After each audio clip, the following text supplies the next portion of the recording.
ਮੇਰੇ ਸ਼ਬਦ ਬਹੁਤ ਹਲਕੇ ਲੱਗਣੇ ਆ ਤੁਹਾਨੂੰ ਹੁਣ ਕਿਉਂਕਿ ਇਹੋ ਜਿਹੀਆਂ ਸ਼ਖਸੀਅਤਾਂ ਤੋਂ ਅਸੀਂ ਸਿੱਖਣਾ ਹੈਗਾ ਇਹਨਾਂ ਤੋਂ ਜੋ ਇਤਿਹਾਸ ਹੈ ਜੋ ਸਾਡੀ ਹਿਸਟਰੀ ਹੈ ਇਹਨਾਂ ਤੋਂ ਸਿੱਖਣ ਨੂੰ ਮਿਲਦਾ ਹੈ ਤੇ ਮੈਂ ਪਹਿਲਾਂ ਤਾਂ ਸਾਰਿਆਂ ਦਾ ਸਨਮਾਨ ਕਰਦਾ ਹਾਂ ਕਿ ਆਪ ਜੀ ਦਾ ਬਹੁਤ ਬਹੁਤ ਧੰਨਵਾਦੀ ਹਾਂ ਮੈਂ ਕਿ ਤੁਸੀਂ ਅੱਜ ਸਮਾਂ ਕੱਢਿਆ ਹੈ इन्हीं सी कृपा से सजे हम है नहीं मुझसे गरीब करोड़ परे तो मैं देखो सरदार गुरप्रीत सिंह जी प्रोफैसर गुरबिंदर सिंह जी ऐनी भैन जी होनी इत्थे तुसी सारे मैनू मान दे रहे हो इस निमाणे नूं नचीज नूं ते ये जिहड़ा हौसला तुहाडे कोल मिल रहा है जिस तरह आप जी कह रहे सी प्रोफैसर साहब ये नाल ही असीं थोड़ा उच्चा उठ के थोड़ा होर छाती ਵਧਾ ਕੇ ਅਸੀਂ ਅੱਗੇ ਕੰਮ ਕਰਨ ਨੂੰ ਹੌਸਲਾ ਉੱਠਦਾ ਹੈਗਾ ਉਹ ਵੀ ਸਮਾਂ ਸੀ 35 ਸਾਲ 40 ਸਾਲ ਪਹਿਲਾਂ ਜਦੋਂ ਸਾਡੀ ਗਿਣਤੀ ਘੱਟ ਸੀ ਇੱਥੇ ਤੇ ਉਹ ਗਿਣਤੀ ਘੱਟ ਕਰਕੇ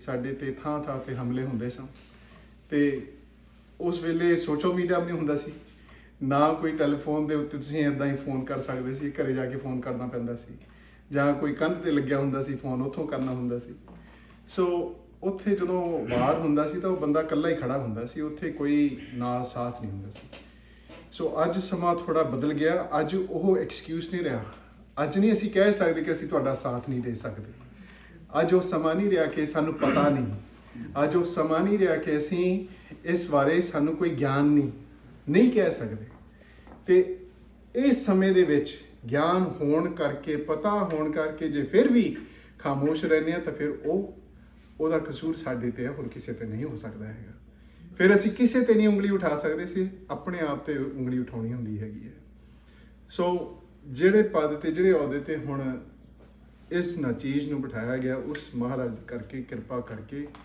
ਜਿਹੜੀ ਜ਼ਿੰਮੇਵਾਰੀ ਮੈਨੂੰ ਬਖਸ਼ੀ ਗਈ ਹੈਗੀ ਹੈ ਇਹਨੂੰ ਨਿਭਾਉਣੀ ਹੈ ਇਹ ਜ਼ਿੰਮੇਵਾਰੀ ਨਿਭਾਉਣੀ ਹੈ ਇਹ ਜ਼ਿੰਮੇਵਾਰੀ ਮੇਰੀ ਆਪਣੀ ਨਹੀਂ ਇਹ ਸਾਰੀ ਕੌਮ ਦੀ ਹੈ ਮੈਂ ਆਮ ਕਰਕੇ ਕਹਿਣਾ ਹੈਗਾ ਕਿ ਉਸ ਸਮੇਂ ਟ੍ਰੇਨਿੰਗ ਦੇ ਵਿੱਚ ਇੱਕ ਉਹ ਵੀ ਦਿਨ ਆਇਆ ਸੀ ਜਿੱਥੇ ਕਿ ਸਵੇਰ ਤੋਂ ਲੈ ਕੇ ਸ਼ਾਮ ਤੱਕ ਇੰਨਾ ਭਜਾਇਆ ਇੰਨਾ ਕੁੱਟਿਆ ਇੰਨਾ ਹੰਭਾਇਆ ਕਿ ਜਦੋਂ ਮਾਂ ਦੇ ਨਾਲ ਗੱਲ ਹੋ ਰਹੀ ਸੀ ਉਸ ਕੰਧ ਵਾਲੇ ਫੋਨ ਤੇ ਰਾਹੀਂ ਤਾਂ ਉਹਨਾਂ ਨੇ ਮੇਰੀ ਆਵਾਜ਼ ਤੋਂ ਇਹ ਸਮਝ ਲਿਆ ਕਿ ਇਹ ਗਿੜਗਿੜਾਇਆ ਹੈਗਾ ਇਹਦੇ ਦਿਲ ਦੇ ਵਿੱਚ ਅੱਜ ਲੱਗਦਾ ਹੈ ਕੁਛ ਹੈ ਕਿਉਂਕਿ ਉਹਨਾਂ ਨੇ ਗੱਲਾਂ ਤੋਂ ਪਛਾਣ ਲਿਆ ਵੀ ਥੋੜੀ ਘਬਰਾਹਟ ਹੈ ਤਾਂ ਉਸੇ ਵੇਲੇ ਹੀ ਉਸ ਮਾਂ ਨੇ ਇਸ ਬੱਚੇ ਨੂੰ ਸਮਝਾ ਦਿੱਤਾ ਕਿ ਅੱਜ ਇਹ ਤੇਰੀ ਗੱਲ ਨਹੀਂ ਇਹ ਸਾਰੀ ਕੌਮ ਦੀ ਗੱਲ ਹੈ ਇਹ ਜਿਹੜੀਆਂ ਤੇਰੀਆਂ ਘਬਰਾਹਟਾਂ ਨੇ ਇਹਨੂੰ ਪਾਸੇ ਛੱਡ ਤੇ ਇਹ ਕੰਮ ਪੂਰਾ ਕਰਨਾ ਹੈ ਆਪਾਂ ਉਹੀ ਗੱਲ ਹੋਈ ਫਿਰ ਨਹੀਂ ਕੋਈ ਘਰ ਦੀ ਗੱਲ ਨਹੀਂ ਹੋਈ ਵੀ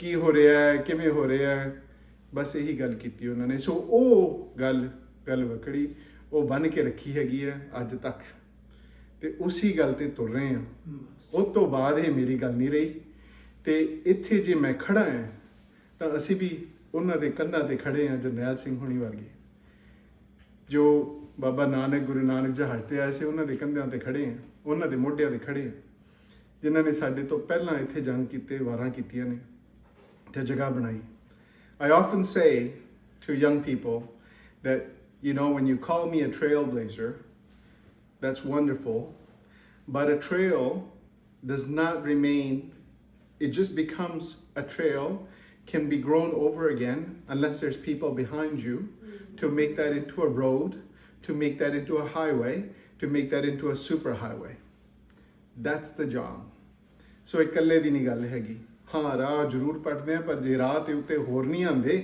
ਤਾਂ ਉਹ ਰਾਹ ਫੇਰ ਬੰਦ ਹੋ ਜਾਂਦਾ ਹੈਗਾ ਸੋ ਇੱਥੇ ਰਚਨਾ ਸਿੰਘ ਵਰਗੇ ਗੁਰਪ੍ਰੀਤ ਸਿੰਘ ਵਰਗੇ ਆਪਣੇ ਪ੍ਰੋਫੈਸਰ ਗੁਰਵਿੰਦਰ ਸਿੰਘ ਹੁਣੀ ਹੋਰ ਐਨੀ ਹੋਣਾ ਹੁਣੀ ਆਵਾਜ਼ਾਂ ਉਠਾ ਰਹੇ ਨੇ we have to raise our voices ਜੇ ਇਸ ਮੁਲਕ ਦੇ ਵਿੱਚ ਨਹੀਂ ਅਸੀਂ ਆਪਣੀ ਆਵਾਜ਼ ਉਠਾਵਾਂਗੇ ਨਾ ਤਾਂ ਮੈਨੂੰ ਦੱਸੋ ਹੋਰ ਕਿਹੜਾ ਮੁਲਕ ਹੈ ਜਿੱਥੇ ਅਸੀਂ ਸੱਚ ਬੋਲ ਸਕਦੇ ਹਾਂ if we can't speak the truth in this country where we have rights, we have constitutional rights, we have freedoms, we have rule of law, where our Prime Minister stood up in the House of Commons and said, these are the people that are responsible. After all of that, if we don't raise our voice, then that's on us, nobody else. So, ਇਹ ਮੁਲਕ ਨੇ ਸਾਨੂੰ ਬਹੁਤ ਕੁਝ ਦਿੱਤਾ। ਅਸੀਂ 16 ਸਾਲ ਦੇ ਜਦੋਂ ਇੱਥੇ ਪਹੁੰਚੇ ਤੇ ਇਸ ਮੁਲਕ ਦੇ ਵਿੱਚ ਆ ਕੇ ਜ਼ਿੰਦਗੀ ਬਣਾਈ। ਜੋ ਕੁਝ ਸਾਨੂੰ ਮਿਲਿਆ ਹੈਗਾ ਉਹ ਅਸੀਂ ਕਦੇ ਵੀ ਨਹੀਂ ਮੋੜ ਸਕਾਂਗੇ। 10 15 20 ਜੂਨਾਂ ਲਾ ਕੇ ਵੀ ਨਹੀਂ ਮੋੜ ਸਕਾਂਗੇ। So we have to return some of what we've gained, what we've been given, what we've benefited by being here as Canadians. This is an incredible responsibility. ਤੇ ਜੋ ਹੁਣ ਮੈਨੂੰ ਇਹ ਸੈਨੇਟਰਸ਼ਿਪ ਮਿਲੀ ਹੈਗੀ ਹੈ, ਜੋ ਜ਼ਿੰਮੇਵਾਰੀ ਮਿਲੀ ਹੈਗੀ ਹੈ, ਬਹੁਤ ਵੱਡੀ ਜ਼ਿੰਮੇਵਾਰੀ ਹੈ। ਪਰ ਇਹ ਉਹ ਜ਼ਿੰਮੇਵਾਰੀ ਹੈ ਜਿੱਥੇ ਕਿ ਅਸੀਂ ਜੋ ਸਰਕਾਰ ਕਰ ਰਹੀ ਹੈ, ਜੋ ਹੋਰ ਸਾਡਾ ਪ੍ਰਧਾਨ ਮੰਤਰੀ ਕਰ ਰਿਹਾ, ਦੂਸਰੀਆਂ ਪਾਰਟੀਆਂ ਕਰ ਰਹੀਆਂ, ਉਹਨਾਂ ਦੇ ਉੱਤੇ ਪਹਿਰਾ ਦੇਣਾ। ਸੋ ਮੈਨੂੰ ਕੋਈ ਮੁਸ਼ਕਿਲ ਨਹੀਂ ਸੀ, ਕੋਈ ਗਿਲਾ ਨਹੀਂ ਸੀ, ਕੋਈ ਸੋਚ ਨਹੀਂ ਸੀ, ਕੋਈ ਡਰ ਨਹੀਂ ਸੀ ਉਸ ਵੇਲੇ ਜਦੋਂ ਪ੍ਰਾਈਮ ਮਿਨਿਸਟਰ ਪ੍ਰਧਾਨ ਮੰਤਰੀ ਦੇ ਖਿਲਾਫ ਚਿੱਠੀ ਲਿਖੀ। ਇਹ ਉਹੀ ਸਰਕਾਰ ਹੈ, ਜਸਟਿਨ ਟਰੂਡੋ ਦੀ ਸਰਕਾਰ ਹੈ, ਜਿਨ੍ਹਾਂ ਨੇ ਸਾਨੂੰ ਅਪਾਇੰਟਮੈਂਟ ਦਿੱਤੀ ਸੀ। This is that country. ਇਹ ਉਹ ਮੁਲਕ ਹੈ ਜਿੱਥੇ ਕਿ ਅਸੀਂ ਖੁੱਲ੍ਹੇਆਮ ਖੁੱਲ੍ਹ ਕੇ ਸੱਚ ਨੂੰ ਐਲਾਨ ਕਰ ਸਕਦੇ ਹੈਗੇ ਆ ਤੇ ਉੱਥੇ ਬਾਤ ਸੁਣੀ ਵੀ ਜਾਂਦੀ ਹੈਗੀ ਹੈ। ਸੋ ਆਪ ਜੀ ਵੱਲੋਂ ਇੰਨਾ ਵੱਡਾ ਮੈਨੂੰ ਮਾਣ ਤੁਸੀਂ ਦੇ ਰਹੇ ਹੋ, ਇਹ ਨਿਮਾਣੇ ਨੂੰ, ਇਹਨਾਂ ਚੀਜ਼ ਨੂੰ ਮੇਰੇ ਸਿਰ ਮੱਥੇ।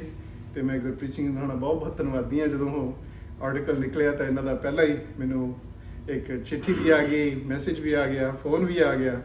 So it was wonderful. It was very heartening to see that and hear that. ਕਈ ਵਾਰੀ ਪਤਾ ਨਹੀਂ ਹੁੰਦਾ ਹੈਗਾ ਕਿ ਇਹ ਕਿਤੇ ਲੱਗੀ ਵੀ ਹੈ ਗੱਲ, ਕਿ ਕਿਸੇ ਨੂੰ ਪਤਾ ਵੀ ਲੱਗਿਆ ਹੈਗਾ ਕਿ ਇਹ ਠੀਕ ਵੀ ਹੈ। ਸੋ ਐਂਡ ਆਪਣੇ ਅਸੀਂ ਕਲੇਜੇ ਤੋਂ ਗੱਲ ਕਰਦੇ ਹਾਂ, ਆਪਣੇ ਹਿਰਦੇ ਤੋਂ ਗੱਲ ਕਰ ਰਹੇ ਹੈਗੇ ਹਾਂ। ਸੋ what is right is right. Truth is truth. We can't change that.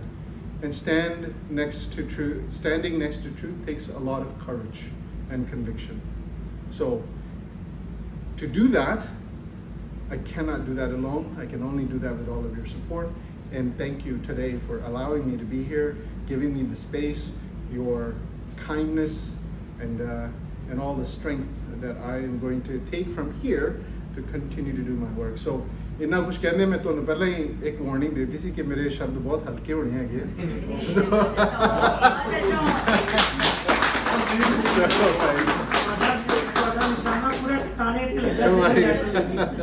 ਸੋ ਇੰਨਾ ਮੈਂ ਕਹਿੰਦਾ ਹੋਇਆ ਫੁੱਲਾਂ ਚੁੱਕਾ ਮਾਫ ਤੇ ਤੁਹਾਡੀ ਆਸ਼ੀਰਵਾਦ, ਤੁਹਾਡੀ ਸਹਿਯੋਗ ਦੇ ਨਾਲ ਜੋ ਅੱਗੇ ਕੰਮ ਹੈ ਉਹ ਵੀ ਕਰਾਂਗੇ। ਤੇ ਬਹੁਤ ਕੰਮ ਕਰਨ ਵਾਲੇ ਹੈਗੇ ਨੇ ਸਾਡੇ ਇੱਥੇ ਬੱਚੇ, ਅਜੇ ਵੀ ਗੈਂਗਾਂ ਦੇ ਵਿੱਚ ਆ ਰਹੇ ਨੇ। ਉਹ ਇੱਕ ਮੁੱਦਾ ਹੈ ਮੇਰਾ ਪਹਿਲਾਂ ਤੋਂ ਹੀ। ਤੇ ਜੇ ਪਿਛਲੇ ਸਾਲ ਇਲੈਕਸ਼ਨ ਦੇ ਵਿੱਚ ਆਏ ਆ ਭੈਣ ਜੀ ਉਹਨਾਂ ਨਾਲ, ਤਾਂ ਇਹੀ ਮੁੱਦਾ ਲੈ ਕੇ ਆਏ ਸੀ। ਉਸ ਵੇਲੇ ਇੱਥੋਂ ਦੇ ਸੂਬੇ ਦੇ ਪ੍ਰੀਮੀਅਰ ਸਾਡੇ ਘਰੇ ਆਏ, 2 ਘੰਟੇ ਉਹਨਾਂ ਨਾਲ ਗੱਲ ਕੀਤੀ ਤਾਂ ਉਹਨਾਂ ਨੂੰ ਇਹੀ ਕਿਹਾ ਵੀ ਮੈਂ ਤੁਹਾਡੇ ਨਾਲ ਤਾਂ ਖੜਾਂਗਾ ਜੇ ਆਹ ਕੰਮ ਕਰਨ ਨੂੰ ਅਲਾਓ ਕਰੋਗੇ। ਤਾਂ ਉਹਨਾਂ ਨੇ ਉਸ ਵੇਲੇ ਵੀ, ਤੇ ਇਹ ਡੇਵਿਡ ਈਬੀ ਹੈ ਆਪਣੀ ਗੱਲ ਦੇ ਸੱਚੇ ਨੇ, ਉੱਥੇ ਤੇ ਬਾਹਰ ਵੀ ਇਹੀ ਗੱਲ ਐਲਾਨ ਕੀਤੀ ਕਿ ਹਾਂ ਇਹ ਅਸੀਂ ਕੰਮ ਕਰਨਾ ਹੈ ਤੇ ਬਲਦੇਵ ਸਿੰਘ ਨੂੰ ਜੋ ਵੀ ਇਹਨਾਂ ਨੂੰ ਲੋੜ ਹੈ, ਇਹ ਜੇ ਜਿੱਤਣਗੇ ਤਾਂ ਆਪਾਂ ਇਹਨਾਂ ਨੂੰ ਇਹ ਕੰਮ ਉਸ ਪੱਖੋਂ ਇਹਨਾਂ ਦੀ ਮਦਦ ਕਰਾਂਗੇ। ਉਹ ਆਪਣੀ ਜ਼ਬਾਨ ਦੇ ਪੱਕੇ ਨੇ। ਉਸ ਤੋਂ ਬਾਅਦ ਫੋਨ ਵੀ ਕੀਤੇ ਤੇ ਹੁਣ ਥੋੜ੍ਹੇ ਦਿਨਾਂ ਪਹਿਲਾਂ ਮੈਨੂੰ ਆਰਗੇਨਾਈਜ਼ ਕ੍ਰਾਈਮ ਏਜੰਸੀ ਦੇ ਬੋਰਡ ਦੇ ਵੀ ਲਾ ਦਿੱਤਾ ਹੈਗਾ। ਉੱਥੇ ਅਸੀਂ ਕੰਮ ਕਰ ਰਹੇ ਹਾਂ ਹੁਣ, ਤੇ ਉੱਥੋਂ ਇਹ ਗੱਲ ਅੱਗੇ ਲਿਜਾਵਾਂਗੇ। ਤੇ ਸੈਨੇਟ ਤੋਂ ਵੀ ਇਜਾਜ਼ਤ ਮਿਲ ਗਈ ਹੈ ਕਿ this is part of my parliamentary duties ਵਿਚ ਇਜ਼ ਵੰਡਰਫੁਲ। ਸੋ ਕਿ ਇਹਦੇ ਉੱਤੇ ਵੀ ਅਸੀਂ ਉਸ ਪੱਖੋਂ ਵੀ ਪੈਰਾ ਕਰ ਸਕਦੇ ਹਾਂ, ਬਹੁਤ ਫੈਡਰਲੀ ਐਂਡ ਪ੍ਰੋਵਿੰਸ਼ਲੀ। ਬਹੁਤ ਕੰਮ ਕਰਨ ਵਾਲੇ ਨੇ। ਸੋ ਬਹੁਤ ਧੰਨਵਾਦ ਆਪ ਜੀ ਦਾ। Thank you, I appreciate that. ਭੁੱਲਾ ਚੁੱਕਾ ਮਾਂ। 2 ਸ਼ਖਸੀਅਤਾਂ ਨੂੰ ਸਟੇਜ ਤੇ ਸੱਦਾਂਗਾ। ਜਿਹੜਾ ਸਨਮਾਨ ਚਿੰਨ੍ਹ ਬਲਤੇਜ ਸਿੰਘ ਉਹਨਾਂ ਨੂੰ ਦੇਣਾ ਰੈਡੀਕਲ ਲਿਸੀ ਦੇ ਬਿਹਾਫ ਤੇ। ਰੈਡੀਕਲ ਲਿਸੀ ਇੱਕ ਆਨਲਾਈਨ ਮੈਗਜ਼ੀਨ ਹੈ, ਆਲਟਰਨੇਟਿਵ ਪੋਲਿਟਿਕਸ ਕਵਰ ਕਰਦਾ। ਸੋ ਹਰ ਸਾਲ ਅਸੀਂ ਕਿਸੇ ਨਾ ਕਿਸੇ ਸ਼ਖਸੀਅਤ ਨੂੰ ਚੁਣ ਲੈਂਦੇ ਹਾਂ ਪਰਸਨ ਆਫ ਦਾ ਈਅਰ। ਜੋ ਬਲਤੇਜ ਸਿੰਘ ਉਹਨਾਂ ਨੇ ਕੀਤਾ ਉਸ ਦੇ ਲਈ ਉਹਨਾਂ ਨੂੰ ਪਰਸਨ ਆਫ ਦਾ ਈਅਰ ਦਾ ਐਲਾਨਿਆ ਗਿਆ ਰੈਡੀਕਲ ਲਿਸੀ ਵੱਲੋਂ। ਨਾਲ ਦੀ ਨਾਲ ਜੋ ਉਹਨਾਂ ਨੇ ਸਟੈਂਡ ਲਿਆ ਉਸ ਦੇ ਲਈ ਇਹਨਾਂ ਨੂੰ ਸਰਟੀਫਿਕੇਟ ਦੇਣ ਦੀ ਸਾਡੀ ਨਿਮਾਣੇ ਦੀ ਕੋਸ਼ਿਸ਼, because Gurvinder Singh Dhaliwal any are our past recipients of these tokens of love. So I urge both of you to come on the days and present these small tokens to Mr. Baltev Singh Chillo on our behalf.